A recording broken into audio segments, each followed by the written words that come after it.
السلام عليكم عائلتي الكبيرة، كي دايرين؟ لاباس بخير هانيين الحمد لله. اليوم جبنا لكم تشيز كيك واعر رائع ممتاز، ان شاء الله غيعجبكم بزاف وليداتكم وعائلتكم ولا عندكم شي حد عزيز توجدوه ليه ان شاء الله راه تيجي رائع. وانا متيقنه الا مشيتو تجربتو ان شاء الله غادي توليو تصاوبوا دائما، خصوصا غيعجبوا وليداتكم.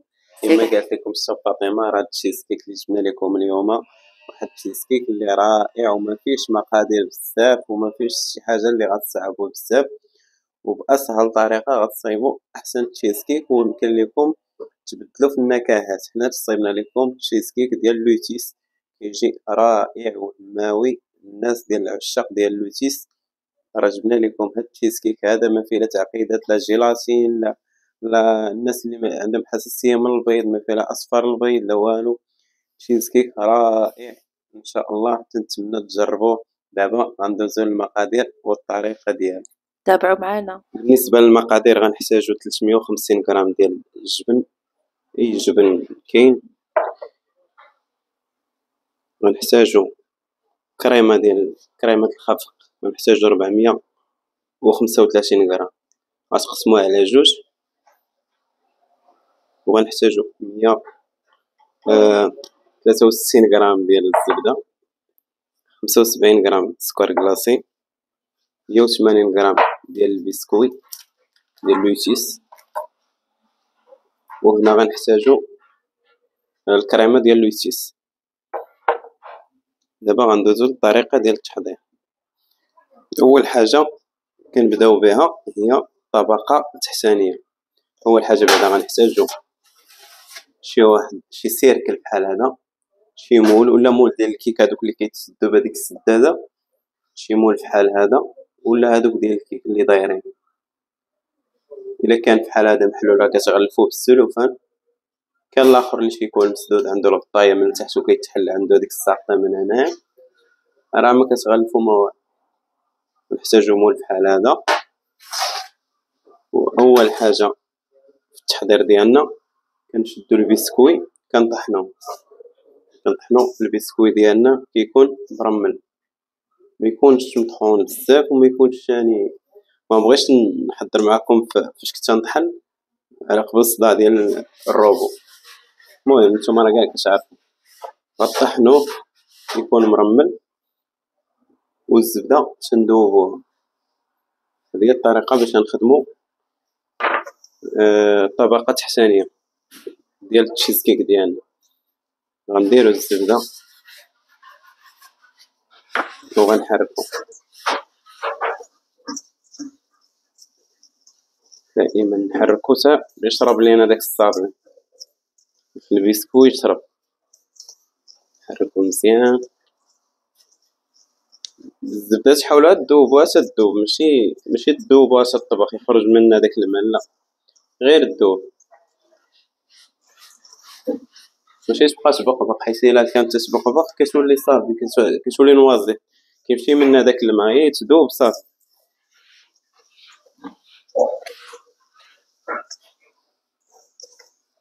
نمعكو مزيان، نخلطو الزبده، نزيدو شويه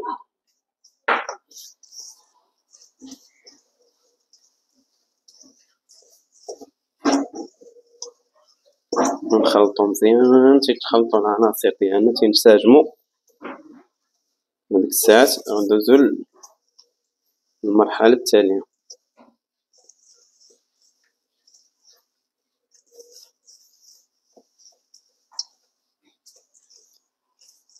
وان شاء الله التشيز كيك هذا راه هو المعتمد عندنا، وطريقه سهله كتسهل التشيز كيك اللي ما فيش هذيك التعقيدات ديال الوراق الجيلاتين والصفر البيض وكل ما تيبغيش البيض.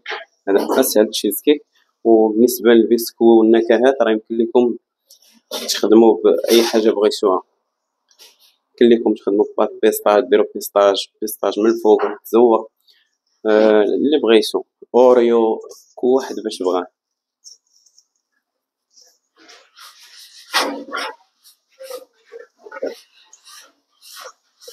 صافي نسجم لينا الخليط. دابا غندوزو وغنديروه السيركل ديالنا. غنكبو الخليط ديالنا في سيركل، ونحاولو نبريسيوه. باش غنبريسيوه غنخدم معكم داكشي بدائي، ها هو غراف ديال الاينوكس ملس من التحت، غنبقى نبريسي به بسوس يديا.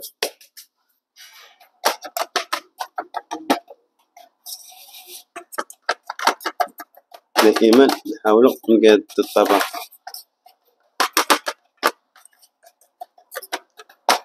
نورك ونملس، دائما نورك ونملس.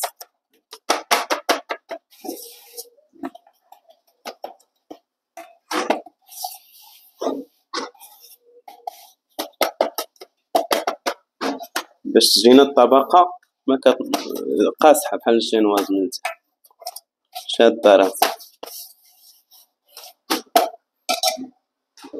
عندي انا بحال هادي تقدر تملس بها، ولكن انا زعما بغينا نوريكم اللي ما عندوش ولا اي حاجه ملسه عندك تكونها ملسه من التحت وكتبقى تورك،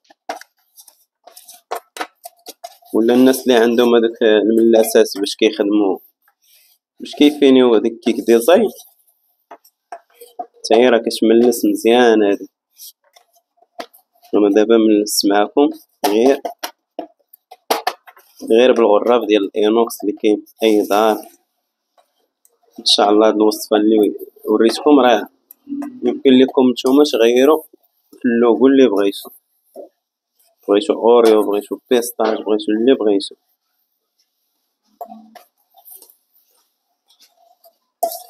من ناحيه المذاقات نتوما تحكموا فيهم.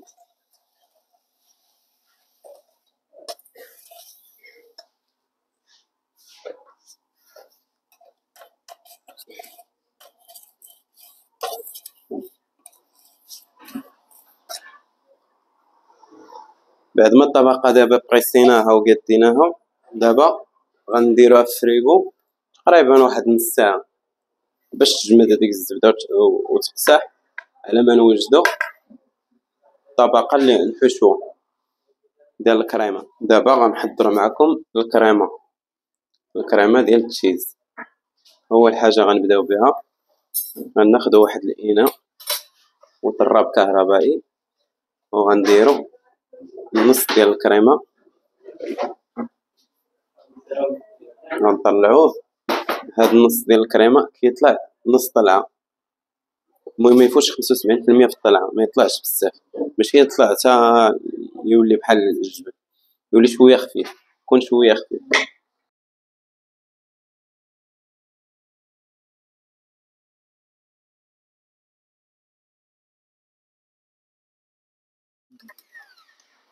كما قلت لكم 75% طلع، ما طلعش 100%. حنا دابا طلعنا الكريمه الاولى، غنحيدوها جانبا وغندوزو الكريمه الثانيه. غنديرو الكريمه ديالنا النصف الاخر وغنديرو معاها الجبن.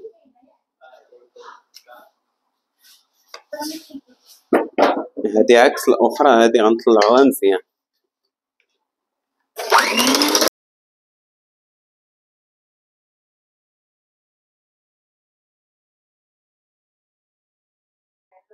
ها هي الكريمه ديالنا بعد ما طلعت مع كريمه الجبن. دابا غنضيفو عليها عشقه ديال كريمه لوسيس.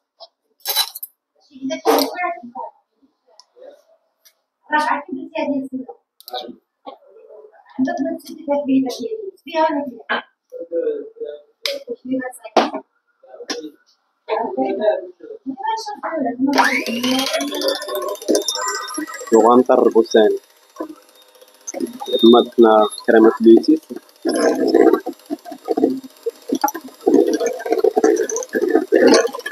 غنطربو مزيان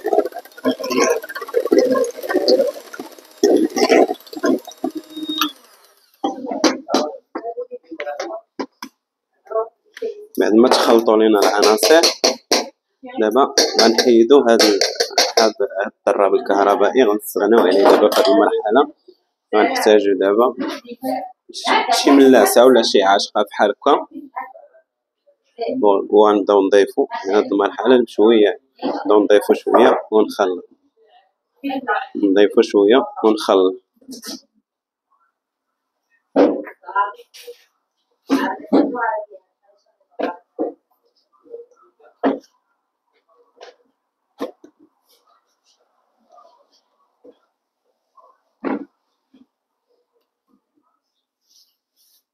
كما الكريمة الثانية اللي طلعنا نسطلعها، غنضيفو شوية وغنخلطو شوية علينا من التحت، شي ملاسة، شي ملاسة بحال هكا ولا شي عاشقة، شي خشبة.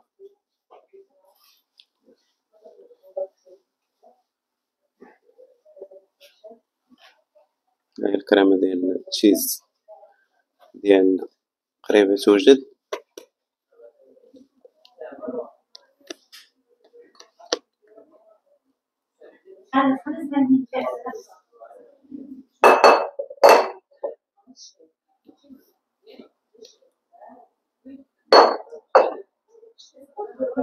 حنا دابا سالينا اندمجات الكريمة الأولى مع الثانية،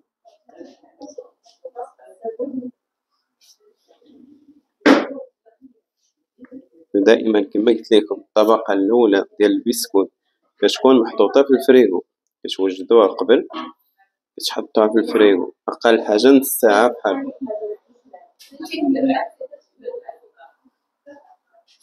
باش تجمد لينا. دابا غنبداو نضيفو السكر شوية بشوية، غنضيفو ونخلطو السكر كلاصي، غنضيفو ونخلطو شوية بشوية.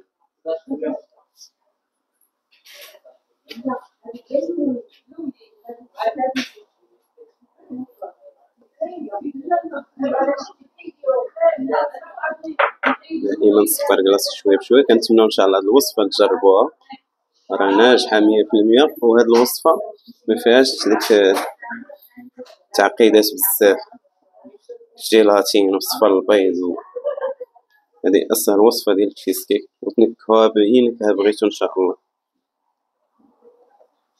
هذه ساهلة توجدوها في ساعة، عندكم شي ضيف، شي مناسبة لوليداتكم، توجدوها دغيا دغيا.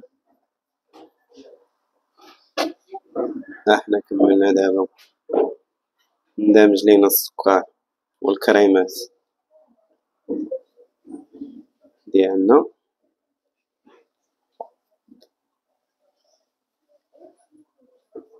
تينسجم الخليط هكا.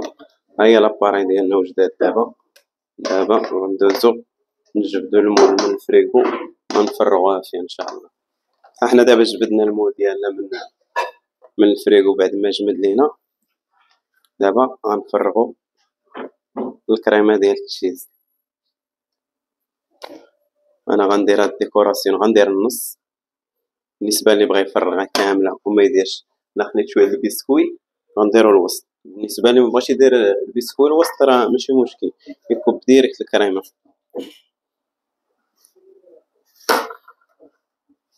دائما غنملسو شي حاجه بحال هكا. عندك سباشول بحال هكا كتملسي بيه، ما عندكش تملسي كتعوجي عاشق، كتشدي عاشقه كتعوجيها وديري بها.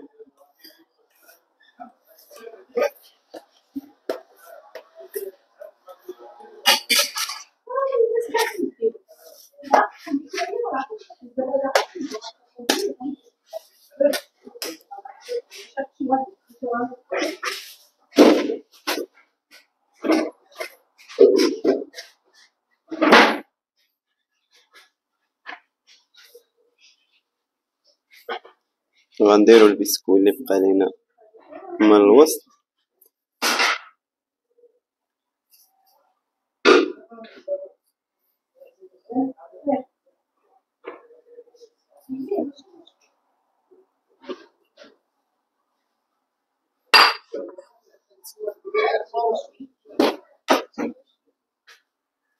نحاول نبريسي شويه، هذا ماشي بحال التحتاني،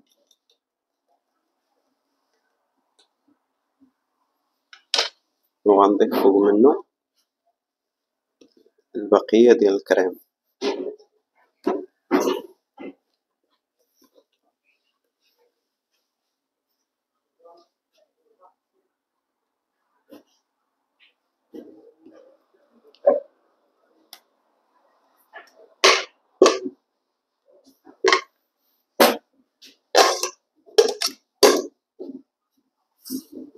دابا غنقادو الفينيسيون الاخر ديال التشيز ديالنا.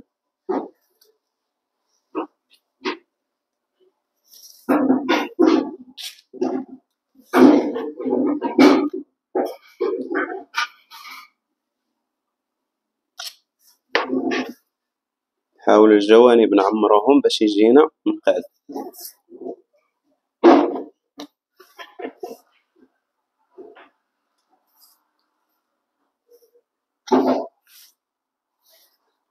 دائما راه كنقاد معكم شويه باش المبتدئين الناس ما يوحلوش.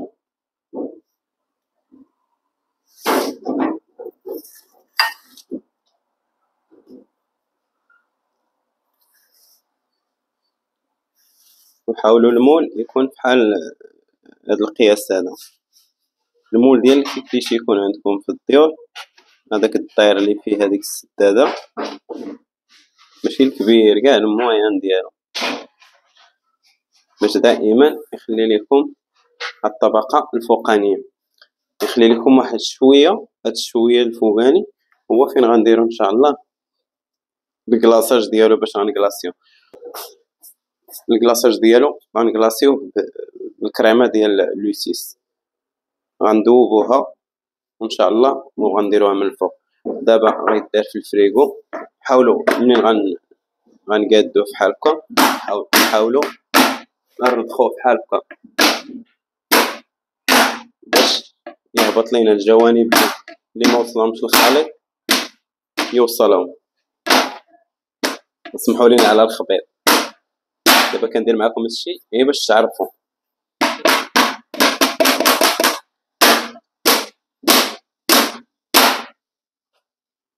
تنخبطوا به شويه. دابا غنديو الفريغو اقل حاجه 4 ساعات. 4 ساعات في الفريغو، نرجعوا معكم ان شاء الله نكملوا معكم الفينيسيون ديالو والطريقه. دابا غنخدموا معكم الكلاصاج ديالو باش غنكملوا البسكوي باش غنديروه من الفوق باش غنكلاصيه. غنديروا الكريمه ديال لوسيس، غندوبوها، هي اللي غنديرو من الفوق ديال التشيز كيك ديالنا.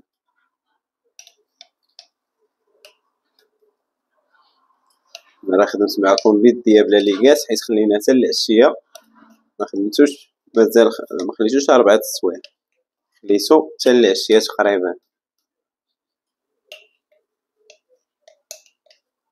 المهم اقل حاجه يبقى في الفريغو هي 4 السوايع. 4 السوايع، ولا تصايبيه بالليل وتكلاصيه الغد ليه.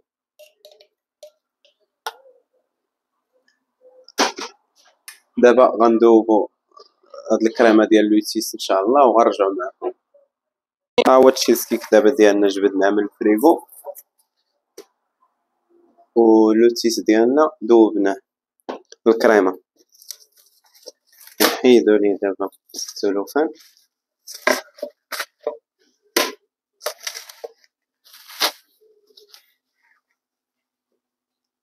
وغنكلاصيو.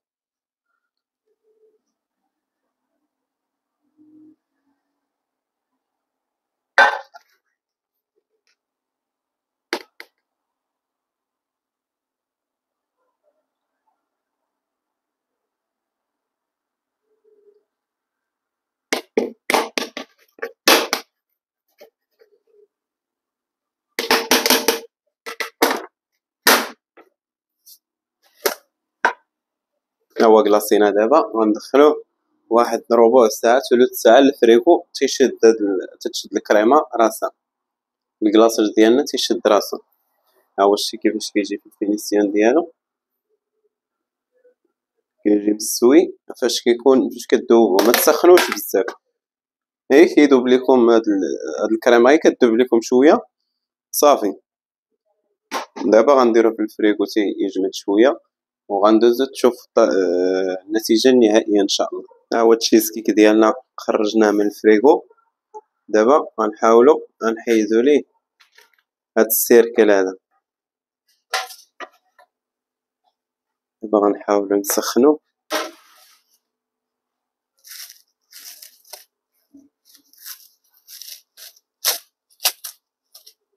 ونحيدو ليه السيركل.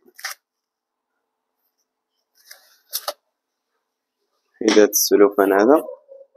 غنحتاجو في هاد المرحلة الشاليمو، ولا تسخنو شي زيف، ديرو الماء سخون وتخشيو فيه شي زيف ودوروه هنا باش يطلق ليكم.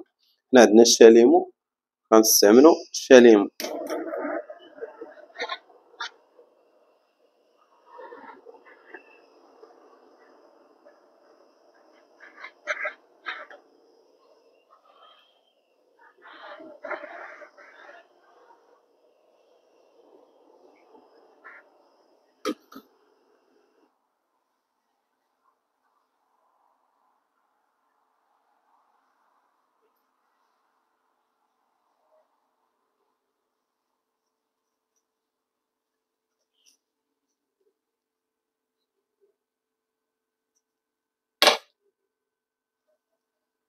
حنا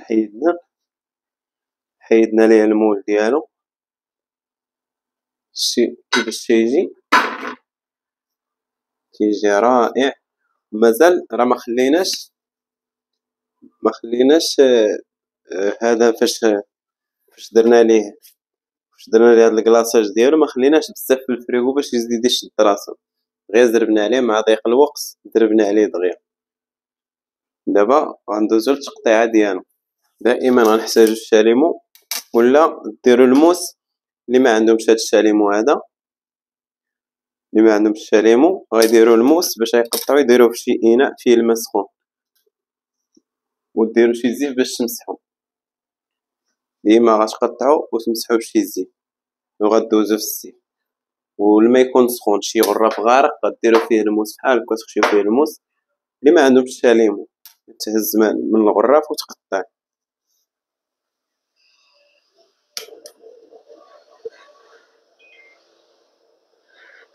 نسخنوا الموس،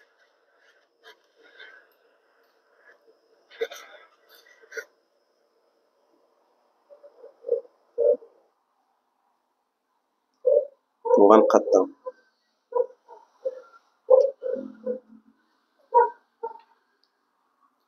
باش يعطيكم لا فينيسيون.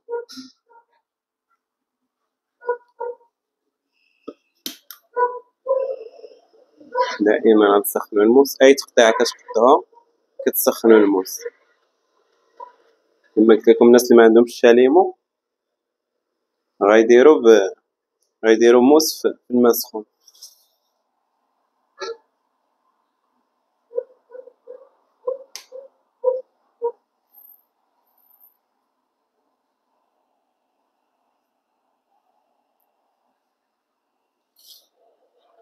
ودائما نمسحو بشي زيت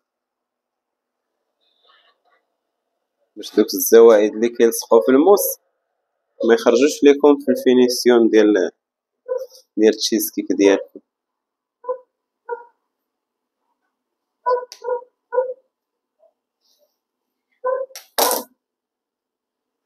دائما غنقطع وغندور الجهه اللي ما مقطعش. كما قلت لكم، راه هاد الطبقه الفوقانيه زربت عليها، اما هي فاش كتجمد غتعطيكم فينيسيون اكثر من هذا اللي كتشوفوا في الصوره. غير انا مع ضيق الوقت درتو كلاصيت وجبدتو دغيا من الفريغو.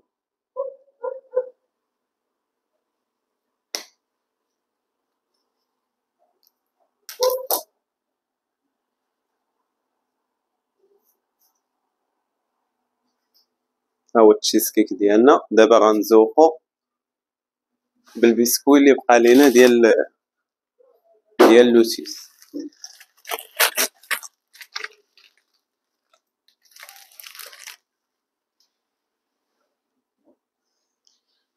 البسكوي اللي تيبقى لكم غتحطو كل وحدة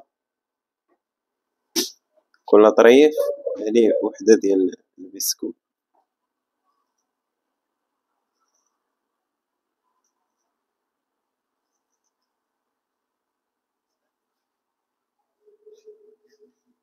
كما تشوفوا هو التشيزكيك ديالنا بعد ما ساليناه في لا ديكوراسيون. هاهي كيفاش تجي الطريقة النهائية ديال التشيزكيك ديالنا، كيجي رائع وهماوي وبأبسط المقادير وأسهل تشيزكيك تقريبا.